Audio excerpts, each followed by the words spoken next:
অর্জন করতে পারবো যে আমরা সারা বাংলাদেশের মধ্যে সবচেয়ে বেশি ভোটে আমরা ডাক্তার দেওয়ান মোহাম্মদ সালাউদ্দিন বাবু ভাইকে নির্বাচিত করেছি, অর্থাৎ আমাদেরকে মন্ত্রিত্ব দিতে হবে। আমরা যদি বিপুল ভোটে নির্বাচিত করতে পারি তাহলে ইনশাআল্লাহ আমাদের ডাক্তার দেওয়ান মোহাম্মদ সালাউদ্দিন বাবু ভাই ইনশাআল্লাহ মন্ত্রিত্ব হবেন, মন্ত্রী হবে। এর ফলে আমাদের রাস্তাঘাট, কালভার্ট এবং যা মসজিদ সব কিছু হয়ে দেবেন।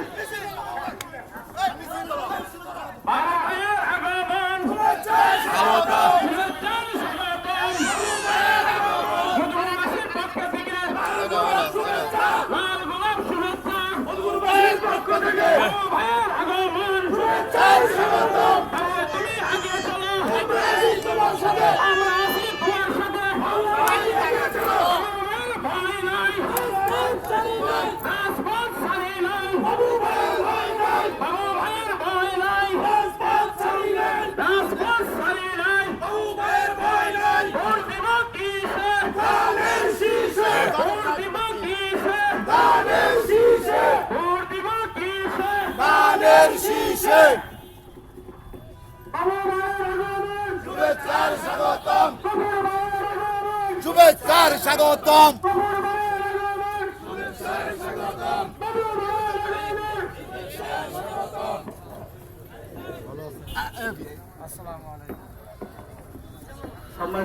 আমাদের বাবু ভাই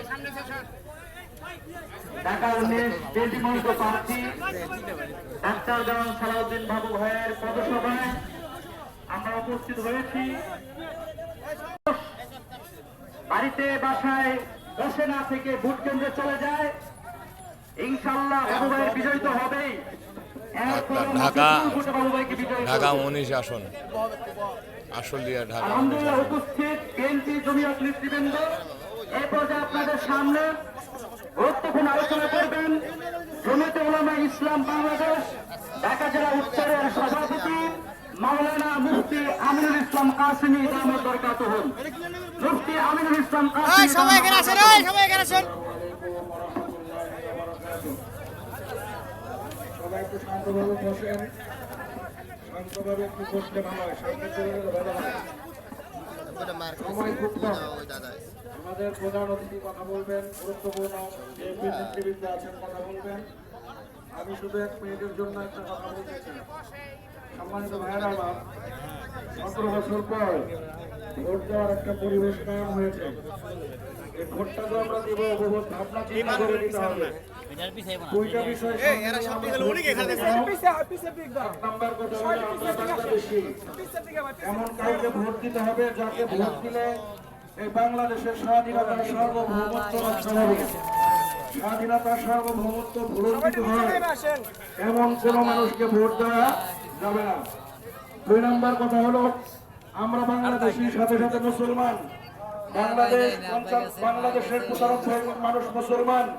দেখো আমরা কি করি। আমি বলতে চাই দাড়িপাল্লাওয়ালাদেরকে নতুন করে দেখার কিছু নাই। 47 দাড়িপাল্লা দেখেছি, 71 দাড়িপাল্লা দেখেছি, আমাদের মা-বোনদের ইজ্জত রক্ষা করতে পারো নাই। 2 লক্ষ মা-বোনের ইজ্জত নষ্ট করেছে। আবার যদি তাদেরকে 26 সালের বাংলাদেশ তাদের কাছে দেওয়া হয়, তারা এই দেশকে মানুষের পণ্য বেশি করার জন্য আমি উদাত্ত আহ্বান জানাচ্ছি।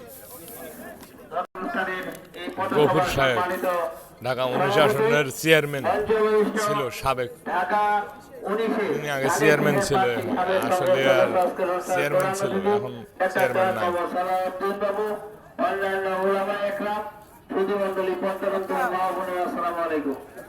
বক্তব্য আমি দিব না, বক্তব্য দিবেন আজকের অনুষ্ঠানের প্রধান অতিথি। আমি আপনাদের কাছে শুধুমাত্র আগামী 12ই ফেব্রুয়ারি যে নির্বাচন হবে সেই নির্বাচনে দলমত এর উঠে উঠে ডাক্তার দেওয়ান মোহাম্মদ সালাউদ্দিন বাবু ভাইকে ধানের শীষের ভোট দিবেন। আমি প্রত্যেকের কাছে ধানের শীষের ভোট চেয়ে প্রত্যেকের কাছে ধানের শীষের জন্য আগামী 12ই ফেব্রুয়ারি ধানের শীষের ভোট চাই। আগামী 12 ফেব্রুয়ারি আপনারা সকলে মিলে ধানের শীষের পক্ষে ভোট দিবেন, এই আশাবাদ ব্যক্ত করে আমি আমার জাতীয়তাবাদী দল জিন্দাবাদ। এখন অনুষ্ঠানের প্রধান অতিথি আমাদের ধানের শীষের মনোনীত প্রার্থী সাবেক সংসদ সদস্য ডাক্তার দেওয়ান মোহাম্মদ সালাউদ্দিন বাবু ভাই। আমাদের এমপি সাহেব আজকে এই সালাউদ্দিন বাবু, মধুপুরে পথসভার সম্মানিত সভাপতি উপস্থিত আজাদ মোহাম্মদ গফুর, সাবেক চেয়ারম্যান ধাম মিশনা ইউনিয়ন পরিষদ, উপস্থিত বিএনপি অঙ্গ সংগঠনের বিভিন্ন পর্যায়ের নেতৃবৃন্দ, জামিয়াতে উলামা ইসলাম বাংলাদেশের বিভিন্ন পর্যায়ের নেতৃবৃন্দ, এলাকার মুরব্বিয়ান, সুধমণ্ডলী ও শহীদ জিয়াসনী ভাইয়েরা, আসসালামু আলাইকুম। আমরা সবাই জানি 12 তারিখে নির্বাচন, কিন্তু এই নির্বাচন কিন্তু একটা চ্যাম্পিয়ন নির্বাচন না। এই কারণে, কারণ এরকম একটি সুষ্ঠু নির্বাচনের জন্যই 17 বছর আমরা আন্দোলন করেছি। আমাকে 3 বার জেলে যেতে হয়েছে, হাজার হাজার দিন কোর্টের বাড়িতে থাকতে হয়েছে। এখনো আমার নামে 53টি মামলা। এখানে যত নেতা কর্মী বসে আছে সবাই কম বেশি মামলা আক্রান্ত। বেশিরভাগ নেতা কর্মীকে জেলে যেতে হয়েছে। সুষ্ঠু নির্বাচনে মানুষ ভোট দেবে, ভোটের মাধ্যমে সরকার পরিবর্তন হবে, ক্ষমতা তারা পূরণ করবে। আমার ভোট আমি দিব, যাকে ইচ্ছে তাকে দিব। আমার ভোট আমি দিব, যোগ্য প্রার্থী দেখে দিব। এইবারে নির্বাচনের স্লোগান হলো এটা। অতীতে আপনারা তো 3-4টি নির্বাচনে ভোট দিতে পারেন না। আপনারা নিয়োগ করেছেন ধানের শেষে ভোট দেবেন, গিয়ে দেখেন আপনার ব্যালট পেপার তারা আগে সিল দিয়ে রেখে দিচ্ছে, আপনাকে ঢুকতে দেয় নাই, ব্যালট পেপার দেয় নাই, ভয় ভীতি, হুমকি, অপমান এইসব করেছে। আমাদের এই নির্বাচন কিন্তু সেই নির্বাচন না। 17 বছর আন্দোলন হয়েছে এরকম একটি সুষ্ঠু নির্বাচনের জন্য, যে নির্বাচন 12 তারিখে। অতএব আমাদের প্রতিপক্ষ কারা নির্বাচন করছে সেটা আপনারাই ভালো জানেন। অতএব তারা কি ক্যাম্পিং করছে, কোথায় মিটিং করছে সেইটাই পদের না। তারা যেন কোন রকম কারসাজি না করতে পারে। অতীতে আমরা দেখেছি জনগণ ভোট দিচ্ছে এক প্রার্থীকে, এক প্রতীকে, রেজাল্টের সময় দেখে অন্য কিছু ঘোষণা করতেছে। এরকম চালাকি যেন এইবারে নির্বাচনে না হয়। আপনারা সবাই 7:30টায় ভোট কেন্দ্রে লাইনে দাঁড়িয়ে যাবেন। এবছর 7:30টা থেকে ভোট শুরু হবে, 4:30 পর্যন্ত চলবে।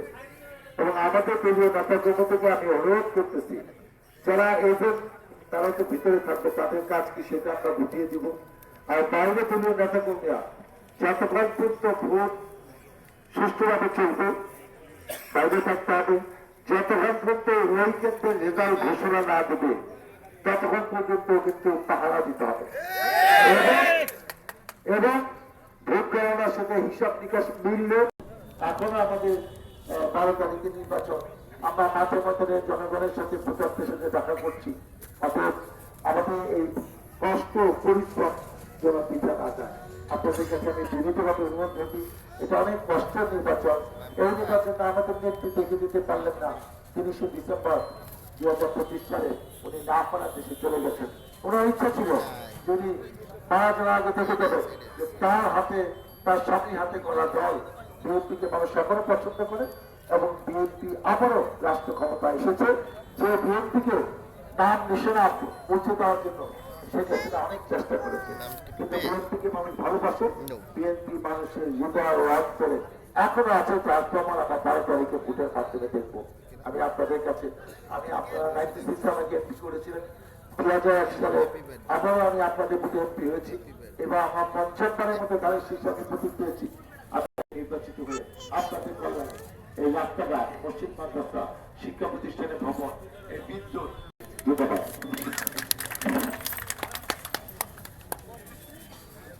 ভালো লাগলে লাইক কমেন্ট শেয়ার করেন, সাথে থাকুন। আসসালামু আলাইকুম, সবাই আপনারা ভালো থাকেন।